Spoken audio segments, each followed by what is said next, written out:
Bismillahirrahmanirrahim. Assalamualaikum warahmatullahi wabarakatuh. Waalaikumsalam. Asbahna wa asbaha bikulillah. Walhamdulillah wa la hawla wa la quwata illa billahil aliyyil azim. Asyhadu an la ilaha illallah, asyhadu anna Muhammadan abduhu wa rasuluh. Allahumma shalli ala Muhammad wa ala ali Muhammad. Wassallu wa radhiyallahu an kulli sahabati Rasulillah ajma'in. Alhamdulillah, syukur kita kepada Allah. Pagi hari ini kita dihimpun oleh Allah di majelis ini. Semoga majelis kita ini majelis yang diberkahi oleh Allah Subhanahu wa taala. Amin. Serta salawat dan salam marilah kita mohonkan semoga tercurah kepada baginda Nabi Muhammad sallallahu alaihi wasallam sebagai uswah dan qudwah hasanah buat kita semua. Bapak Ibu yang dimuliakan oleh Allah, kita lanjutkan kembali kajian tafsir kita masih di surat Takwir. A'udzubillahi minasyaitonir rajim. Bismillahirrahmanirrahim. Idza syamsu kuwirat wa idzal nujumu qadarat wa idzal jibalu suyirat wa idzal isyaru atfilat wa idzal uqusu husyirat wa idzal jibalu sujirat wa idzal nufusu zuwijat wa idzal maw'udatu su'ilat bi ayyi dhanbin qutilat wa idzal suqu nusyirat wa idzal samaa'u qusitat wa idzal jahimu su'irat wa idzal jannatu uzlifat alimat nafsum ma ahdarat. Jadi saat takwir ini sebagaimana yang dijelaskan oleh para ulama tafsir terkait dengan bagaimana cara Allah untuk pertama mengingatkan, yang kedua mengingatkan itu bisa berupa rasionalisasi, jadi cara berpikir, membangun mindset. Nah, orang-orang kafir Quraisy itu sebenarnya bukan orang yang bodoh.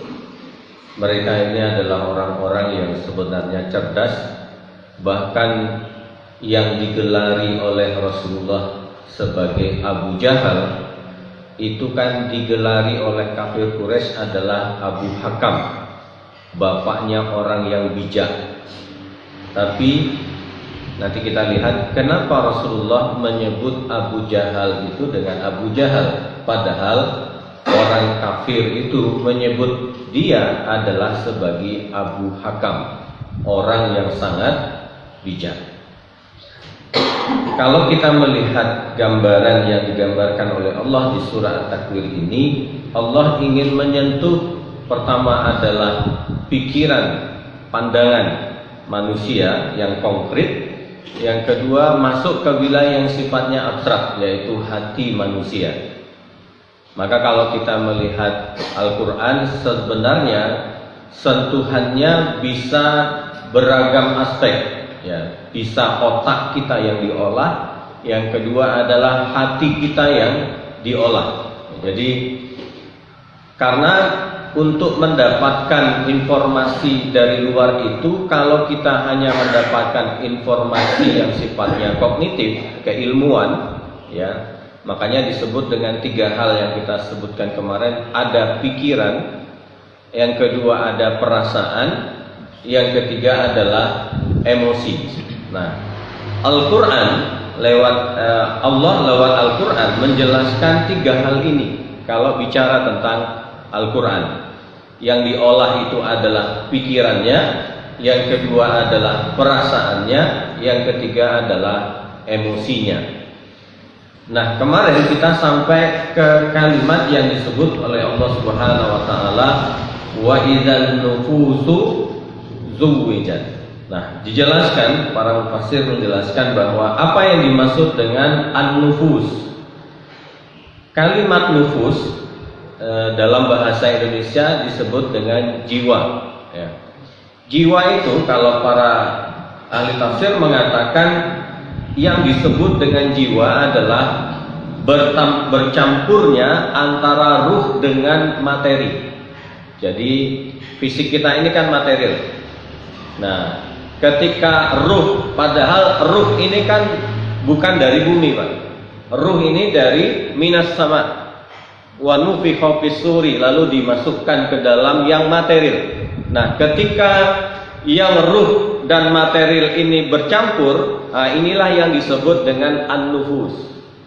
Disebut dengan an-nufus. Nah, kata Allah, wa idzan nufusu zuwijat.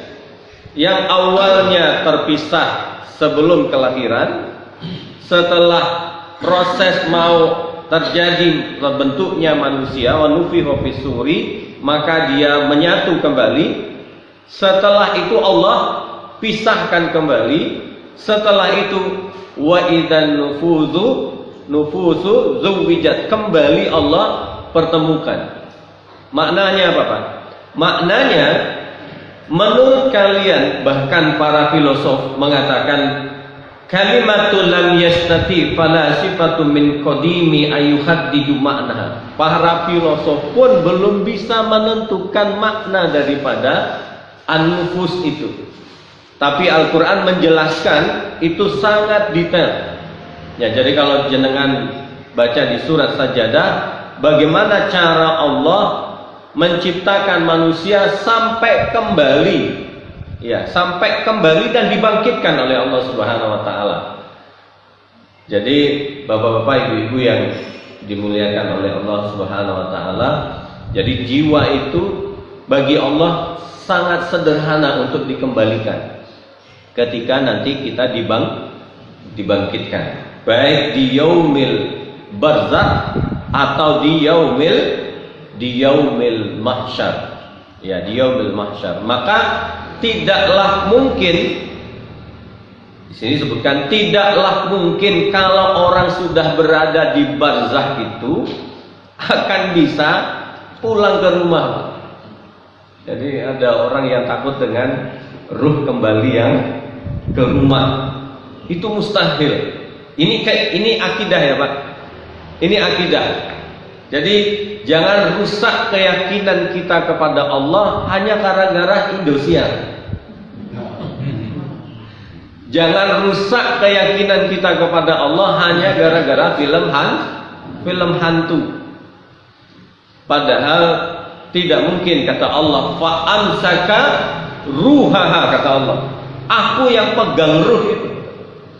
Aku yang pegang ruh itu. Nah, di sini disebutkan bahwa orang yang sudah berada di barzakh, kalau dia mendapatkan kebaikan, fa an'amaha, diberikan kenikmatan, pertanyaannya adalah apakah mungkin orang yang sudah mendapatkan nikmat di akhirat itu mau kembali ke dunia? Fama mata'ul hayatid dunya fil akhirati illa qalil, katanya. Padahal kenikmatan di dunia ini dibandingkan dengan akhirat hanyalah sedikit. Tidaklah mungkin mau kembali, Pak. Jenengan punya motor, setelah itu dikasih motor yang lebih bagus, mau balik ke motor yang pertama? Saya yakin tidak mau. Ada kenikmatan yang jauh lebih nikmat di akhirat itu bagi orang yang berada di barzakh saja. Di barzakh saja, maka tidak mungkin dia akan mau kembali ke atas dunia. Tetapi orang yang tersiksa di barzakh, maka salah satu yang mereka minta adalah la asaddaqanna wa akunanna minas salihin. Ya Allah, kami yakin ya Allah, kembalikan kami ya Allah ke muka bumi, kami akan bersedekah. Coba bayangkan, yang diminta itu pertama kali adalah bersedekah. Kenapa bersedekah? Karena bersedekah itu amal sosial. Orang yang beramal sosial itu, masya Allah, pahalanya besar. Makanya kenapa orang yang bersedekah di waktu subuh ini didoakan rizkinya oleh malaikat? Karena sifatnya sedekah itu mengurangi apa yang kita miliki. Di dalamnya ada tadhiyah, di dalamnya ada pengorbanan. Ya. Kalau kita melakukan kebaikan, memindahkan sesuatu yang buruk kepada sesuatu yang baik, misalnya ada duri lalu kita pindahkan, itu kan kemaslahatannya adalah kita tidak kehilangan apa-apa. Tidak kehilangan apa-apa.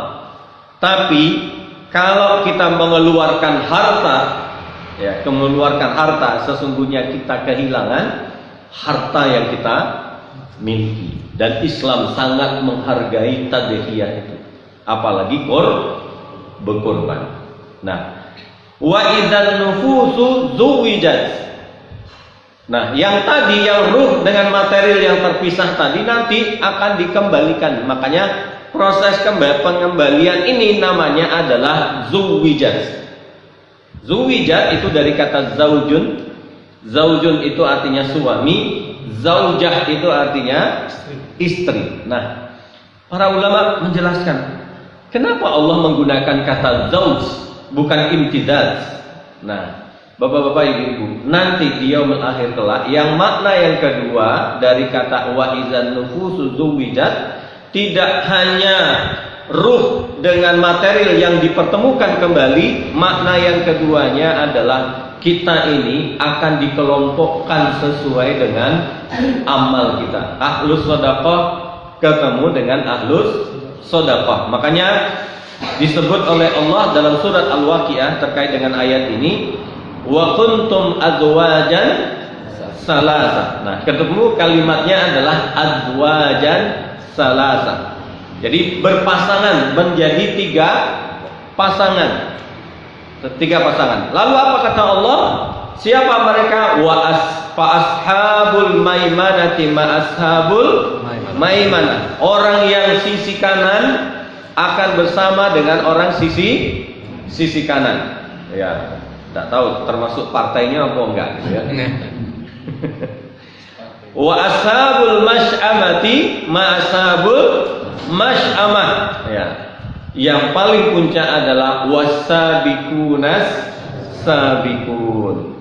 Bapak-bapak, ibu-ibu yang dimuliakan oleh Allah. Yang pertama kita lihat dari kata zaujun, zaujah. Seorang laki-laki yang belum menikah atau seorang perempuan yang belum menikah tidak ada batasnya dengan neraka. Itu makanya bahwa nikah itu adalah nisfuddin. Nikah itu setengah agama. Artinya, Ustaz, berarti orang yang belum nikah belum beragama? Bukan. Kenapa orang yang sudah menikah itu nisfuddin? Karena begini, pertama, kalau dia seorang laki-laki, dia akan mengemban amanah terbarunya, yaitu istrinya. Lah Ustaz, kenapa istri itu menjadi amanah barunya? Karena hak perwalian yang awalnya dari ayahnya itu pindah kepada seorang laki-laki. Kita ini, Pak. Kita ini. Maka disebutkan fi yaumil hisab, di hari hisab, maka laki-laki kita ini, Pak, salah satu tugas kita terberat adalah hisabnya istri itu kita ikut. Tapi hisabnya kita, istri tidak ikut. Ya, hisabnya istri itu kita katut, hisabnya kita istri nggak katut. Makanya nanti kalau ditanya anjamali hawa mali hawa nasabi wa hasiba wa azfara diniha, maka sesungguhnya istri tidak ikut, kita ya yang ikut. Makanya disebut orang yang belum menikah itu dia tidak ada batasnya dengan neraka. Sedangkan orang yang sudah menikah batasnya adalah suaminya, Pak. Batasnya adalah suaminya. Maka disebut pasangan yang sudah menikah ini adalah azwaj, pasangan. Kenapa? Di dalamnya ada pertanggungjawaban. Ada pertanggungjawaban. Yang kedua, Wa idzan nufusu dzuwidat bi makna musahabah. Tadi kita dikelompokkan yang ashabul maimanah bersama ashabul maimanah, ashabul mas'amah, as-sabiqun as-sabiqun ulaika muqarrabun, dikelompokkan. Maka disebut dengan ashab. Jadi teman terbaik, ibadah yang paling panjang menurut panjenengan apa? Ibadah yang paling panjang. Ibadah yang paling panjang adalah menikah. Makanya menikah itu ibadah yang paling panjang. Maka ulama mengatakan asasun nikah, dasar dari pernikahan itu bukan hanya keadilan saja, tetapi adalah kebaikan. Makanya kalau di dalam fankihu ma taba lakum minan nisa masna wa sulasa wa ruba itu kan 1 2 3 4 itu kan fa in lam ta'dilu fawahid. Kalau tidak mampu adil maka satu saja. Maka adil itu bukan satu-satunya, tetapi di dalamnya kata para ulama ada kebaikan. Kebaikan itu yang dijelaskan oleh Ustaz Safruddin kemarin bukan terkait dengan material. Kita cinta kepada seseorang bukan karena hartanya, bukan karena kecantikannya, tetapi karena Allah. Kalau sudah karena Allah masih terkait dengan kecantikannya, Pak, sudah tidak ada. Walaupun dia ganteng, nanti setelah nikah itu kira-kira masih berfungsi nggak gantengnya itu? Enggak lagi. Kebaikannya, akhlaknya, khidmahnya tidak lagi terlihat dengan kecantikannya. Dia cantik sekali, tapi setelah nikah tapi ngaco gitu ya. Nauzubillah, ya nauzubillah. Maka tidak ada lagi. Maka ujungnya adalah al-khair. Ujungnya adalah kebaikan. Maka indahnya kita ini, Pak, di surga itu bertemu dengan keluarga kita kembali. Ketemu dengan istri, ketemu dengan anak, ketemu dengan cucu, Masya Allah. Makanya para sahabat menyebut Zuwijat ini disebut dengan sahabah. Sahabat itu teman dekat. Maka Abu Bakar Siddiq adalah teman terdekat Nabi, walaupun beliau adalah mertua. Yo teman, yo mertua. Ya, maka disebut oleh Allah, ya, idhuma fil ghar idh yaqulu li sahibihi la tahzan innallaha ma'ana. Jadi Bapak, kalau panjenengan punya teman yang membawa panjenengan ke surga, maka jangan lepaskan. Ini teman ini bermakna salah satunya adalah suami. Teman itu salah satunya adalah istri. Istri yang membawa kita ke surga jangan lepaskan. Hanya gara-gara rumput tetangga lebih hijau daripada rumput kambingnya Pak Asad gitu ya. Kadang-kadang orang tertipu, Pak, dilihat lebih hijau gitu ya, padahal kelihatan saja lebih hijau, padahalnya kuning gitu ya. Padahal kuning. Kita lihat kenapa Abu Bakar itu disebut Abu Bakar Siddiq. Nah, untuk kita menggambarkan bahwa kita nanti akan berkumpul dengan orang-orang sesuai dengan kategorisasi kita. Ya, kategorisasi wa idzan nufusu zuwijat. Jadi Rasulullah itu setelah Isra dan Mi'raj itu kan duduk di depan Ka'bah. Setelah duduk di depan Ka'bah, beliau itu antara percaya dan tidak terjadinya Isra dan Mi'raj itu. Lalu datanglah ketika itu yang kita kenal dengan Abu Jahal. Abu Jahal itu lewat, dilihat oleh Abu Jahal Nabi Muhammad, apa katanya? Sampean kok ndomlang-domblong nyapo? Kata Abu Jahal, aku semalam, kata Rasulullah, sedang di Isra Mi'rajkan oleh Allah dan aku baru kembali ini, kata Rasulullah. Dari mana katanya? Dari Masjidil Haram, ada yang mengatakan dari rumah bibitnya Rasulullah Shallallahu Alaihi Wasallam ke Palestina, lalu di Mi'rajkan. Kata Abu Jahal, ini kesempatan katanya. Untuk apa? Meruntuhkan Muhammad. Karena selama ini Pak, kenapa Abu Jahal itu disebut oleh Rasulullah sebagai yang memberikan lakop Abu Jahal itu Rasulullah Pak? Kenapa dia disebut dengan Abu Jahal? Karena Abu Jahal itu kan rumahnya dengan Rasulullah kan tidak terlalu jauhan. Abu Jahal, Abu Sofyan, Abu Lahab itu berdekatan Pak. Kalau malam hari setelah Isya, Nabi itu kan membaca Al-Quran. Ya, ada yang mengatakan ditalaki oleh malaikat Jibril, didengar oleh Abu Jahal. Nggak tahu-tahu ketika nguping, tahu-tahu datang Abu Sofyan. Ngapain di sini katanya? Abu Lahab juga datang. Loh, ngapain kamu ke sini?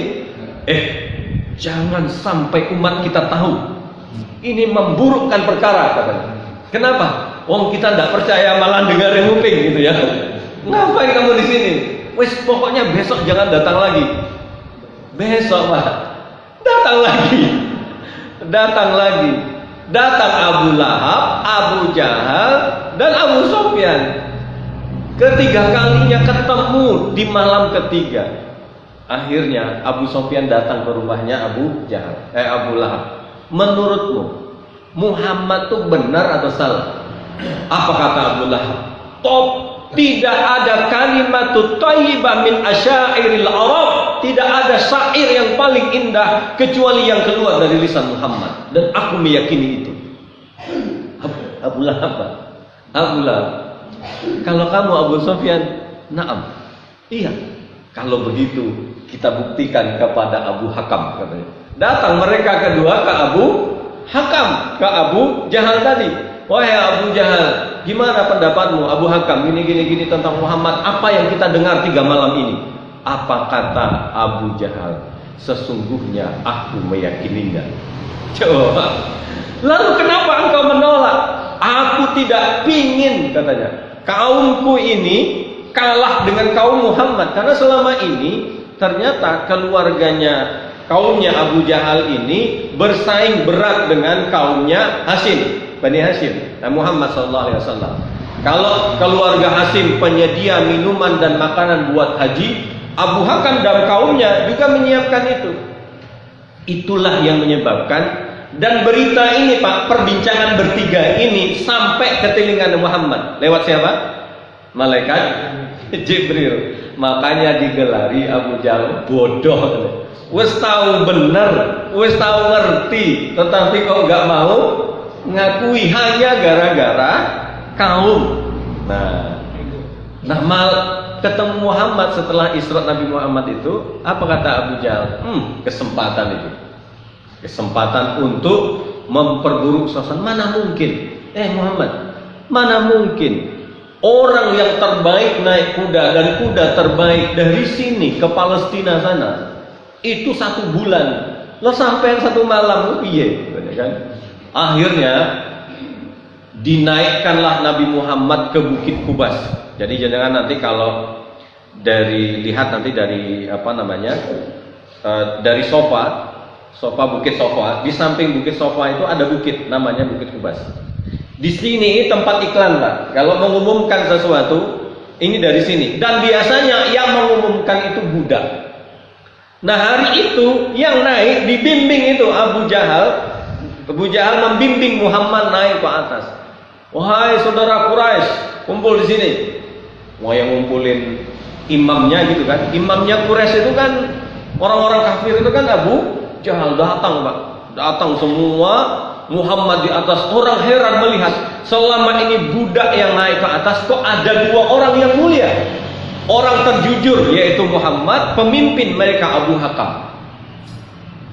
Selama ini Abu Jahal mengatakan jangan pernah mendengar kalimat Muhammad. Pada hari itu dengarkan Muhammad menyampaikan berita besar, kata Abu Jahal. Untuk apa sebenarnya Pak? Untuk membodohi orang kafir Quraisy. Kenapa? Karena apa yang diceritakan Muhammad ini tidak rasional. Masya Allah Pak, Nabi menceritakan tentang Isra, diperjalankan dari Masjidil Haram ke Masjidil Aqsa, lalu dimi'rajkan. Padahal kaum muslimin ada di situ juga. Orang-orang kafir tertawa. Selama ini mereka yakin kepada Muhammad, hari itu termasuk orang mukmin akhirnya ragu kepada Muhammad. Masya Allah, Masya Allah. Jadi apa kata Abu Jahal? Kesempatan menghapuskan Muhammad hari ini. Kesempatan kata Abu Jahal. Masya Allahnya apa yang terjadi? Setelah Nabi Muhammad cerita, Abu Jahal turun. Satu lagi yang harus kita bikin keraguan di dalamnya, yaitu yang sangat berpengaruh di kota ini, yaitu Abu Bakar Siddiq. Abu Bakar sedang di kebun kormanya di luar kota Mekah. Pergilah mereka, di belakangnya ada kaum muslimin, mereka pergi ke kebunnya Abu Bakar Siddiq untuk meragukan Abu Bakar Siddiq. Kalau Abu Bakar sempat ragu, maka selesai Islam di kota Mekah ketika itu. Datang mereka, berceritalah kepada Abu Bakar. Ada apa kata Abu Bakar? Dalam bahasa saya, Pak. Ada apa kata Abu Bakar? Begini nih, Isra dan Mi'raj Muhammad sampai Suratul Muntaha pakai buruk, nauzubillah min dzalik. Masya Allah, Abu Bakar ini luar biasa. Kata Abu Bakar. Abu Bakar itu mengatakan seperti ini. Seandainya tembok itu putih, kata Abu Bakar, lalu Muhammad mengatakan hitam, maka aku akan bohongi mataku ini, aku akan mengatakan itu hitam. Itu yakinnya tanpa babi bu, Pak. Sehingga Abu Hakam itu terdiam dengan kalimat itu. Kalian tahu katanya, seandainya tembok itu putih katanya, lalu Muhammad mengatakan itu hitam, lalu akan aku bohongi mataku untuk mengatakan itu adalah hitam. Kalian tahu keyakinanku kepada Muhammad? Diam Abu Hakam. Yang kedua, kata Abu Bakar, wahyu itu dari langit, sedangkan Muhammad di bumi, dan Allah turunkan wahyu itu ke langit. Apa salahnya dengan cara yang terbalik katanya? Allah memberangkatkan Muhammad ke langit, kan? Logis sekali, Pak. Cara berpikirnya Abu Bakar. Kalau wahyu bisa Allah turunkan dengan malaikatnya ke bumi, alangkah mudahnya bagi Allah mengangkat Muhammad dari bumi ke langit, kata. Diam Abu Jahal pula. Lalu naiklah Abu Bakar Siddiq tadi ke kota Mekah, naik kudanya, bertemu dengan Nabi di Bukit Kubais. Orang masih kumpul, Pak. Ngumpul di depannya Bukit Kubais, di dekatnya Bukit Sofa itu.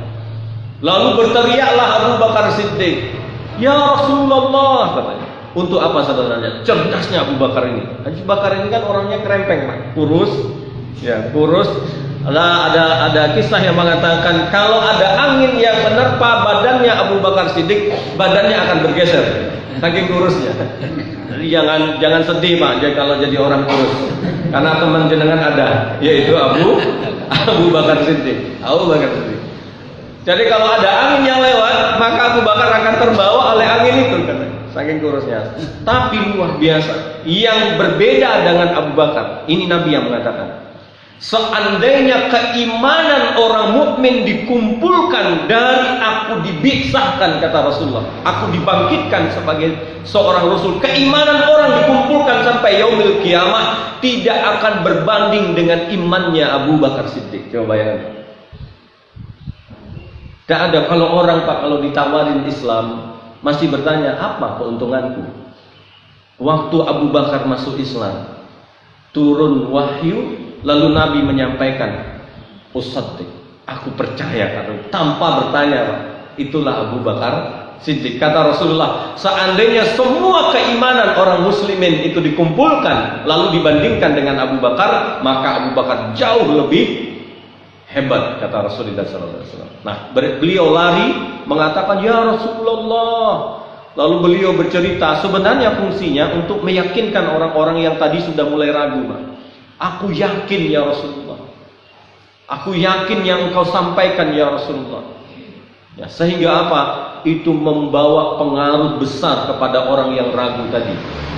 Lalu cerdasnya Abu Bakar Siddiq ini, lalu beliau mengatakan seperti ini.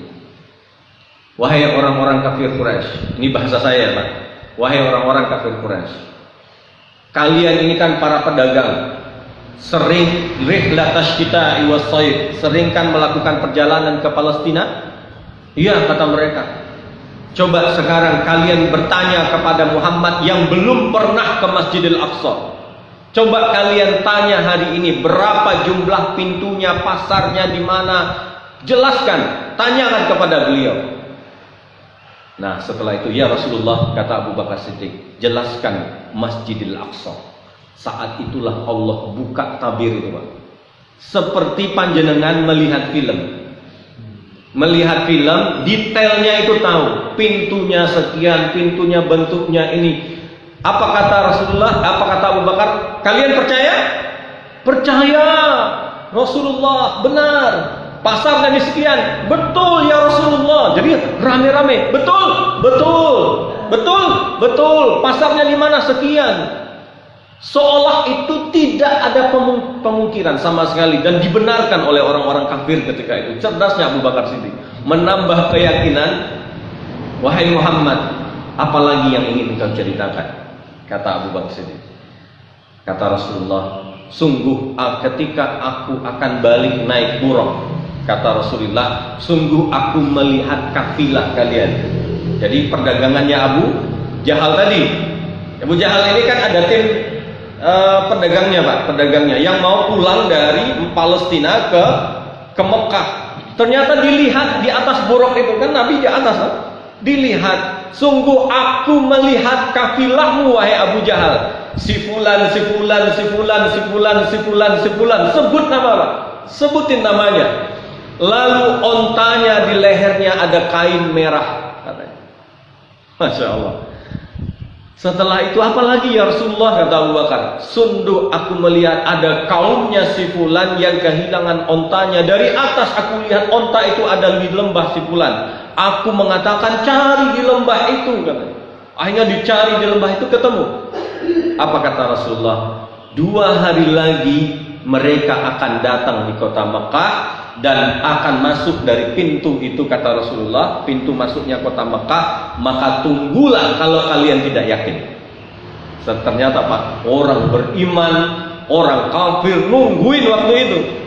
Lalu saatlah kafilah pertama datang. Lalu mereka bertanya, apakah kalian, ketika masuk onta tadi kan ada merah di sininya, selendang merah. Dilihat, oh benar, benar. Apakah kalian jam sekian, waktu sekian, ya, hari sekian, kalian sedang berada di kota ini? Betul, katanya. Lalu orang itu heran, dari mana kalian tahu? Katanya. Dari Muhammad. Dari Muhammad. Datang berikutnya, kafilah berikutnya mengatakan, apakah kalian kehilangan onta dan menemukan di lembah itu? Benar. Dari mana kalian tahu? Dari Muhammad. Abu Jahal, Abu Gosok tadi, Pak, sama Abu Lahab itu mulai goncang. Kota Mekah hari itu goncang. Kenapa? Karena awalnya ingin meragukan kaum muslimin ketika itu, membuat keyakinan yang luar biasa dahsyatnya ketika itu. Maka Abu Bakar ini adalah seorang mertua, seorang sahabat yang disebut oleh para sahabat wa idzan nufusu zuwijat. Salah satu yang akan berdampingan di surga nanti antara Rasulullah dengan Abu Bakar Siddiq. Maka kita, umatnya ini, salah satu yang kita doakan adalah supaya kita bertemu dengan baginda Nabi Muhammad sallallahu alaihi wasallam. Wa idzan nufusu zuwijat. Wallahu a'lam bishawab.